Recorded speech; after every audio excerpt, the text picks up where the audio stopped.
And this is a Martin F7 from 1934, serial number 1342. It's an oldie. And we're going to be cleaning it up a little bit because my customer wants to put it up for sale. He's going to put the F7 and the C1 up for sale and see which one sells, and he's going to keep the one that doesn't. Well, this one's going to need some glue up. It has some cracks down here. This arch top has two vertical braces that go like this, and there's cracks right along each of the braces on either side. We're going to glue it up with hot hide glue, and we're going to touch up the finish. Now this model didn't come with a sunburst. This might be the only one in the world with a sunburst finish because someone went and did that. But these guitars are so rare, I couldn't find anything about them anywhere. None of them are for sale in the country that I know of. The internet searches didn't come up with anything. I could probably find something about them in some old books, but maybe we'll find out by the end of this video what the hell this thing is all about.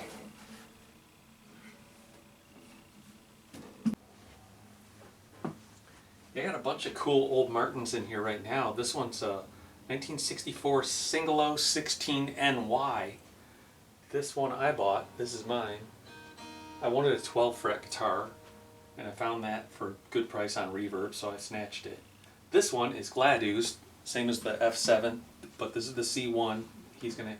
This one I found out has bar frets on it, which is really neat. This is the first guitar I've ever had in here that's had a bar fret installation from the factory. I mean, that's pretty rad. This is the 61 D18 that's going back to David in Florida. This one's done. And this is the Gallagher copy. It's a Thumb Birdland, which is Terada Music Japan. I've had this guitar since like 1985, 1986 I want to say. Maybe it was 87. But anyways, I've been playing this guitar since I was 16. And little did I know, probably just found out later in my 40s what this was a copy of. I ended up becoming a fan of Doc Watson's. But for most of my life I never even knew who Doc Watson was, and I had this guitar. And now it's like I can never sell it because it's, you know, my mom bought it for me back when I was a teenager and I played it forever. And I'm a huge fan of Doc Watson, so. Alright, well, let's work on this F7. Let's do a little sound check just for fun. I'll test out 4 of these.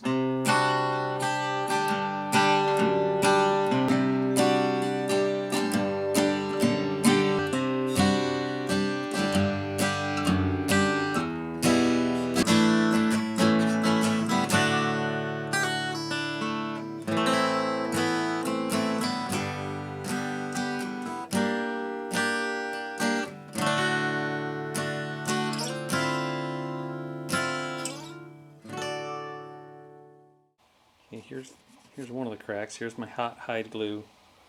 I'm just gonna put it down over here, and I'm just gonna grab a little and brush it over there, and then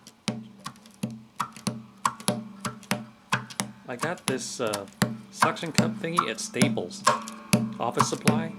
It's supposed to be for like holding your cell phone.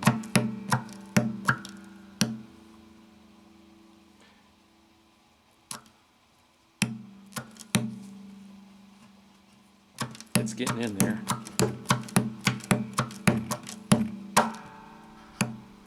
After getting the glue into the cracks on both sides and doing a little bit of cleanup for the glue squeeze, I put a cam clamp on both sides. There's one side or the other was higher, so I just used light pressure from a cam clamp to try to even up. I'm just going to try to ignore all the dirt for right now. I'll go back in a minute now. We'll go back later and we'll clean this all up after this glue cures, maybe tomorrow.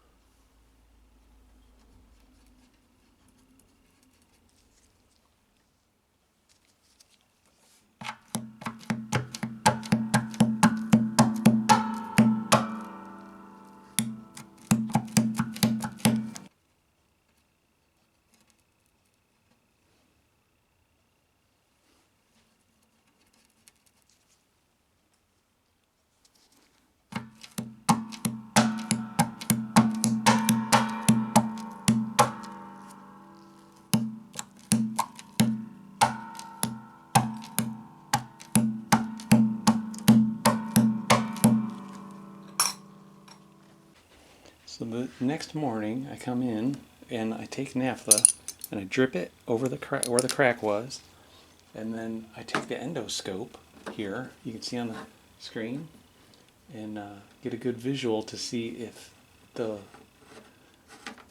liquid comes through, which it did not. So you can see little stains from the glue, little dark areas, but it's not that real dark liquid dripping right through. With so the glue up worked. Do the same thing on this side, so you can see the end of the cleat right there. Here's the naphtha going in, and that was a big pool of naphtha going right there, and no water, no liquid seeping through, it seems. So it was a successful glue up. Now I can do my touch-ups. Actually, I'm going to drip lacquer into those cracks to kind of seal them up. It's kind of like putting a Band-Aid on it, but it's that's what I do. Now I'm starting to try and clean the finish up and around the cracks, because I'm going to try to do a little bit of a touch-up on this dark sunburst area, this dark walnut colored area. This is naphtha in a maroon Scotch Brite. So here's the dark walnut stain. Do 2 drops. Should be kind of potent.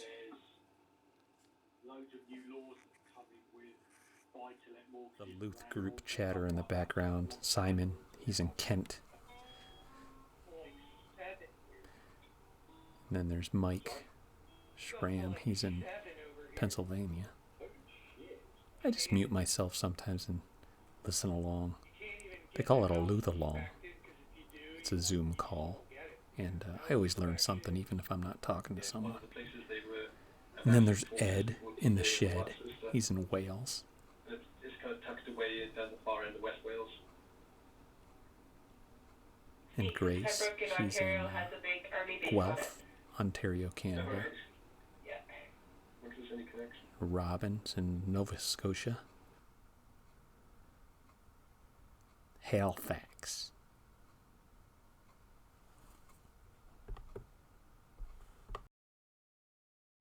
Right now it's beginning to look like this guitar is going to need a little bit more work, especially after wiping on a couple coats of this clear poly. That does not look good. The black is just discolored. At this point, I'm trying to contact the customer to see if he wants me to do any spraying, because I think the only way we're going to get that to all look better is to just spray a light mist of color around here, like some dark walnut, maybe a little, yeah, I think a little dark, real nice dark walnut. But I don't know if he wants to spend the money. I gotta charge him more if he wants me to get out the airbrush. So I got a hold of the customer and I told him I really think we need to touch up this dark color for sure. And I told him how much it was going to be, and he said, okay, let's go ahead. So the first thing I have to do is kind of clean off the entire guitar. I used some different compounds, but ended up with this one. I had some coarser ones, and then lastly that one. You know, it's a process. I usually put it on with cheap paper towels, and then I take an old sock and I kind of buff it off with the sock. So I had to sacrifice the sock. Next, I'll go to the maroon Scotch Brite with naphtha, and then cotton balls with naphtha. This is the maroon. This is the naphtha.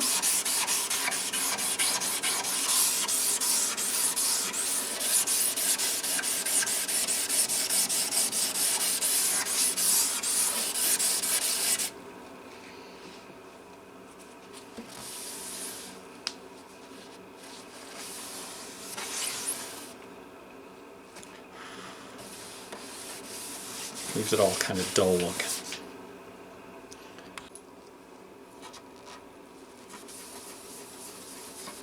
naphtha and cotton ball.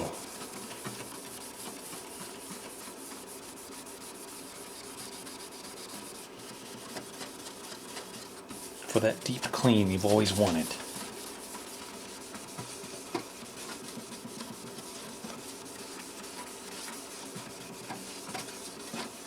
Helps prevent witness lines.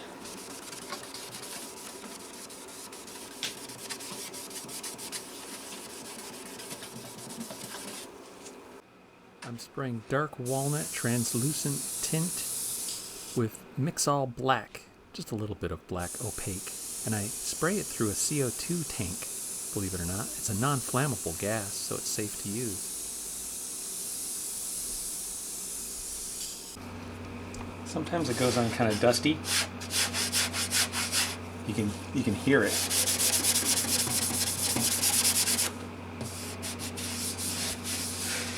Yeah, it's real dusty.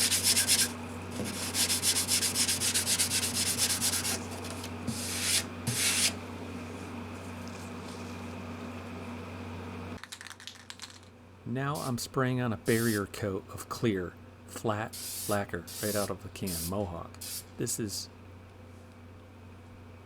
I'm using my exhaust fan on the wall there too. But this is just a real thin coat to keep me from sanding through the color coat when I get the dust off in a few hours. Now I'm beginning the process of French polishing the entire guitar top, right over the lacquer. You can do that if you clean the surface. You'll hear a lot of people complaining about witness lines, and you don't know how bad they look until you see it in person. But basically, if you spray fresh lacquer over old lacquer with a layer of dirt on top of it, you can't even tell that the dirt's there until you try to buff out your finish, and it looks like hell. So I've already done a couple coats today, and I've already started using that mineral oil. You can see the oil, that oily slick spot on the top. So I didn't add any oil. I've got a fresh pad made up now. Had an old pad I started with, but I didn't add any oil for this little wiping that I'm doing now because I saw all that oil on the surface. I knew I didn't need any. But if at some point this pad starts to feel like it's sticky or anything, I'll add some oil with some more shellac when I recharge the pad. Recharging the pad just is a way of saying I'm putting more shellac onto the pad. My pad's dry, it doesn't have enough shellac or alcohol, and I alternate patterns. You can do circles, figure eights. When I do a figure eight, I don't do a squatty figure eight. Usually I do a real elliptical shaped figure eight like I'm doing right here. And then I like to do straight lines too to smooth everything over. And at the end of each session even, I like to thin out the shellac on the pad a little bit with some straight up denatured alcohol and just do straight lines real quick, and that kind of knocks off the little ridges that you might see going down. Like they look like brush strokes almost, you know what I'm saying? They look like brush strokes because the muslin has a texture to it, kind of like a brush. But you'll be surprised, this is just after a day and a half of French polishing. And the first day and a half point of French polishing, I'm not really doing a lot of polishing. I mean, like I just mentioned about the adding shellac and not adding oil, that's kind of like I'm not polishing, I'm adding thickness to the surface. But then when I described the end of this session, like right now, I'll go recharge my pad with straight up alcohol and maybe another drop of oil on it. And that would be a little more of the polishing. So here's some mineral oil. I'll just do one drop. And here's some denatured alcohol. I'll do 4 or 5 drops.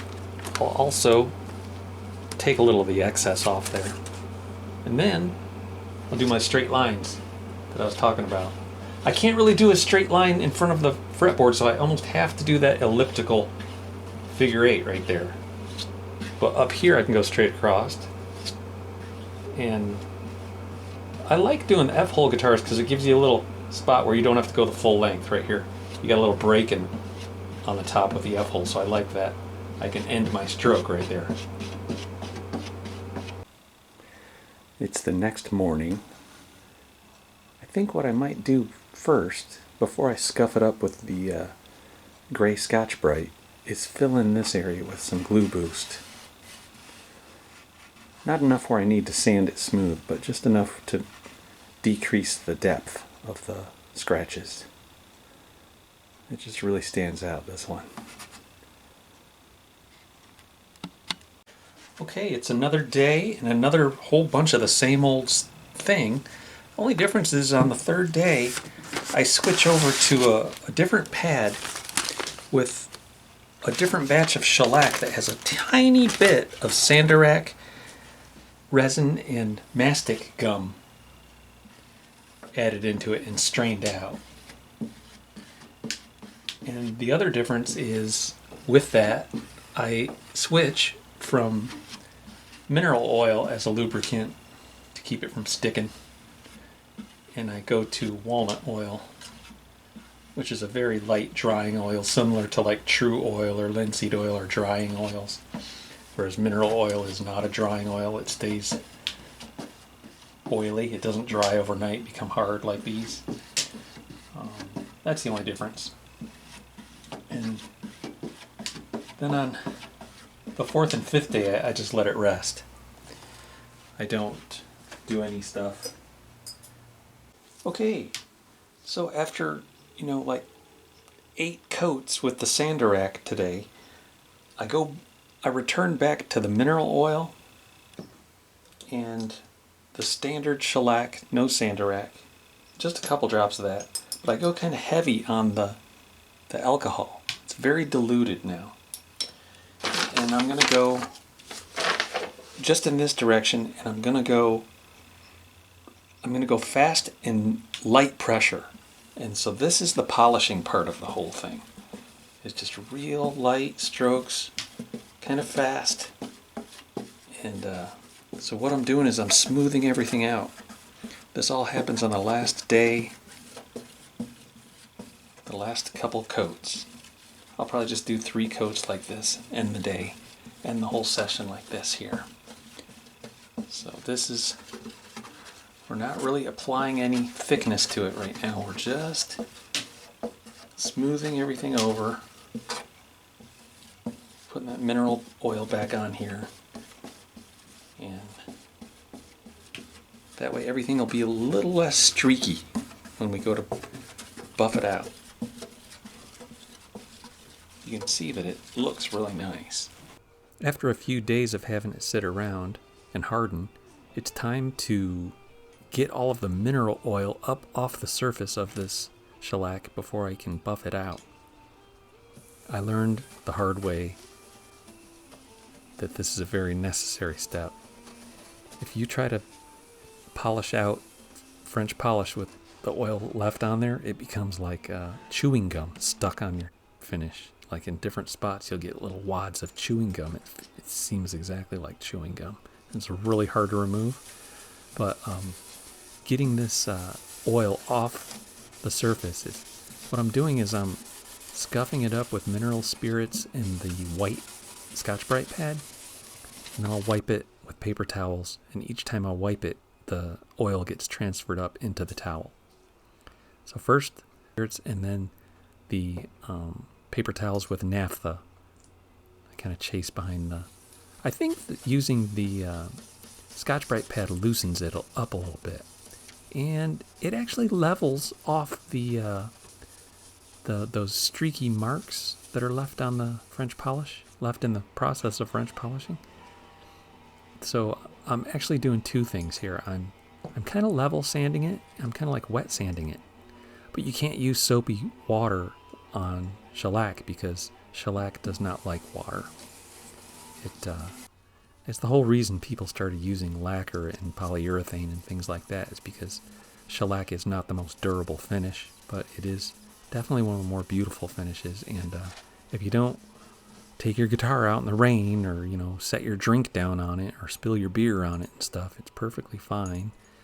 as a finish on an instrument that's well cared for. So I love doing the shellac finishes. It's non-toxic, and you can do it indoors, all 12 months out of the year. All right, fresh in from the buffer. I didn't film this session, but I'll put in some stock footage of me using the buffer. And it's funny because my wife sees me out there on the buffer, and whenever I come in from buffing a guitar, she calls me Jimmy Buffett. Mr. Buffett likes to buff it all the time. Rest in peace, Jimmy. I just had a client here. Actually, you just saw a video recently, just a few weeks ago, of a client's guitar who actually has played on several Jimmy Buffett albums and written some music with him. It was that old Washburn parlor guitar.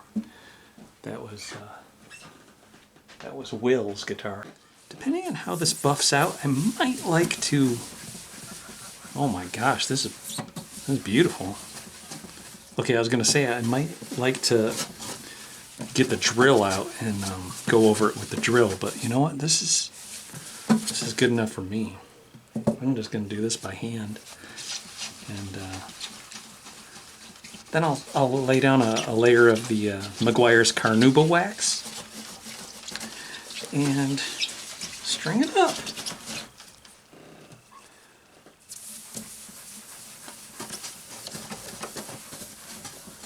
Yes, indeed. This looks very nice. He's going to be so happy. Oh my God. There's a little residue left on here from the buffing wheels, the compound. And this ultimate compound really gets that, cleans it off.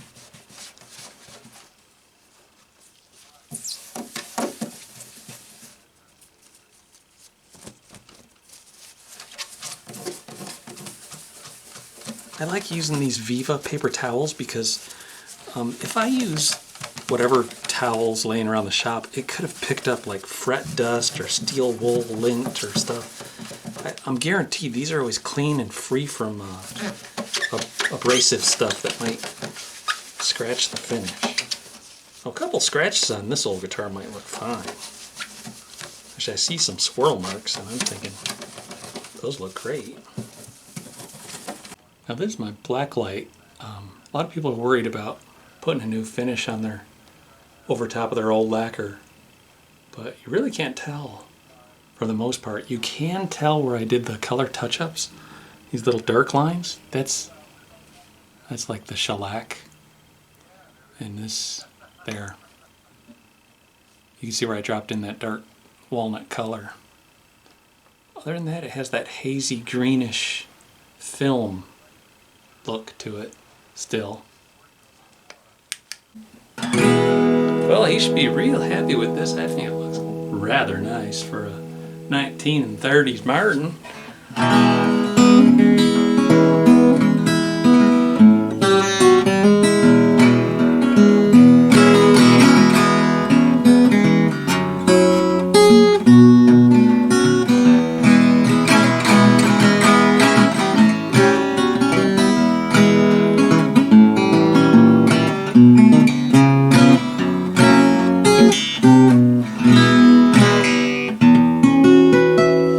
For hanging out with me today. I really appreciate you sticking around to the end. Thanks for subscribing. We'll catch you later.